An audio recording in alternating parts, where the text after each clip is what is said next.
اب سب لوگ جو ہیں وہ پھر دے میں تو پرسنل لا پہ 2 خطبے دے چکا ہوں.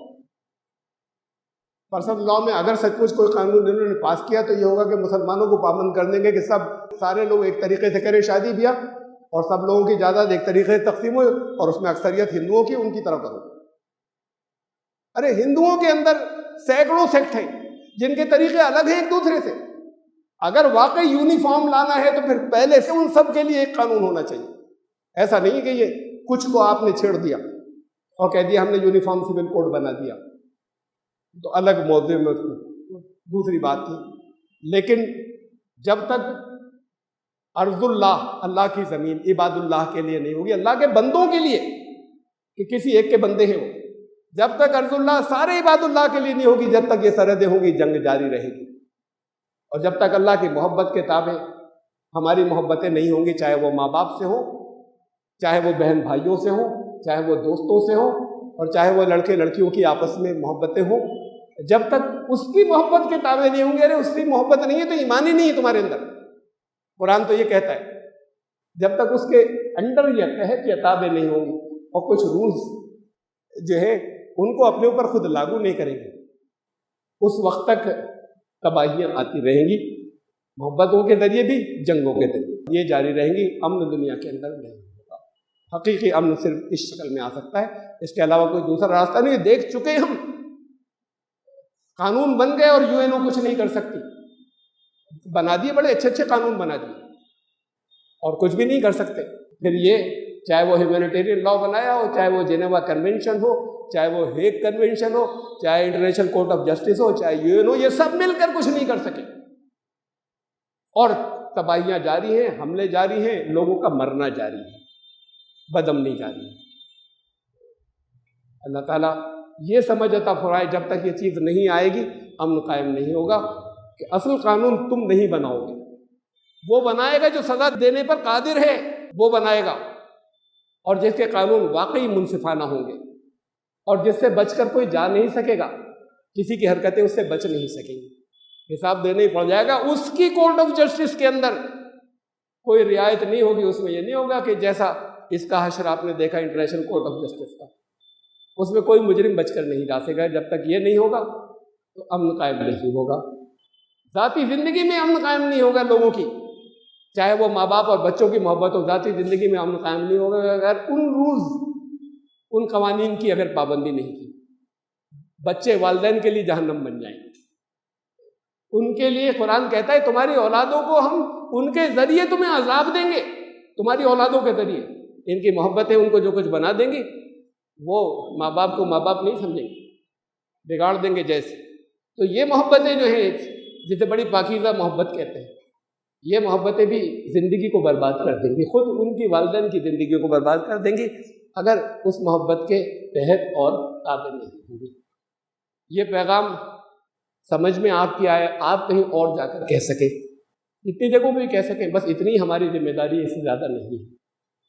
آپ کی آ جائے سمجھ میں اور آپ بھی خالی سن کر نہیں چلے جائیں، اسے کہیں ٹرانسفر کر دیں اور پھیلا دیں، جتنوں تک بھی پہنچ جائے. ابھی فوراً نہیں پہنچے گا، اور نسلیں آئیں گی جب پہنچے گا، قومیں آئیں گی جب پہنچے گا، وہ پھر ان قوانین کی پابندی کریں گے، تب حقیقی امن قائم ہوگا، تب یہ سرحدیں نہیں ہوں گی. یہ اکھنڈ بھارت جسے کہا گیا تھا، یہ پوری دنیا کو کہا گیا تھا، جو انہوں نے اس ٹکڑے کو اکھنڈ بھارت بنا دیا 2-4 اور ملکوں کو ملا کر. اس کے ثبوت ہے میرے پاس، کوئی یہاں کا ٹاپک نہیں ہے موجود. تب وہ اکھنڈ بھارت بنے گا جو پوری دنیا تھا، تب وہ ارض اللہ ہوگی، عباد اللہ کے لیے. کوئی ویزا نہیں ہوگا، جہاں جس حصے کے اندر غربت ہوگی، ریسورسز کم ہوں گے، دوسرے سے وہاں پہ فنڈز جائیں گے، ان کا خیال رکھیں گے. گورے اور کالے مل کر آپس میں بھائی بہن ہوں گے. یہ جب تک اس کے نظام کو نہیں مانیں گے، اس کے لا کو نہیں مانیں گے، اور یہ ہوگا، آئے گا. دنیا تباہ ہو کر پھر جیسے تباہ ہو کر انہوں نے تباہی کے بعد لیگ آف نیشنز بنائی، پھر تباہ ہوئے، UN بنا دیا. اب دنیا میں بہت بڑے پیمانے پہ یہاں بھی کچھ تنظیمیں آواز اٹھا رہی ہیں UN ختم کرو، ڈیفنکٹ ہو گئی، بیکار ہو گئی. اور دنیا میں بہت سی جگہوں پہ آوازیں اٹھ رہی ہیں، آپ لوگوں کے ابھی کانوں میں نہیں پڑی. تو پھر اب اس کو بھی ختم کرنے کا وقت آ گیا. کوئی تیسرا بناؤ گے نام بدل کر، ایسے قوانین جاری کر دو گے، سوچنا پڑے گا اس سے مختلف کچھ ہونا چاہیے. کیوں خرابیاں ہیں، کیسے دلیں گی. اللہ تعالیٰ ان کو بھی سمجھ بوجھ عطا فرمائے. بارک اللہ لنا وفی القرآن العظیم انہ تعالیٰ جواد الکریم.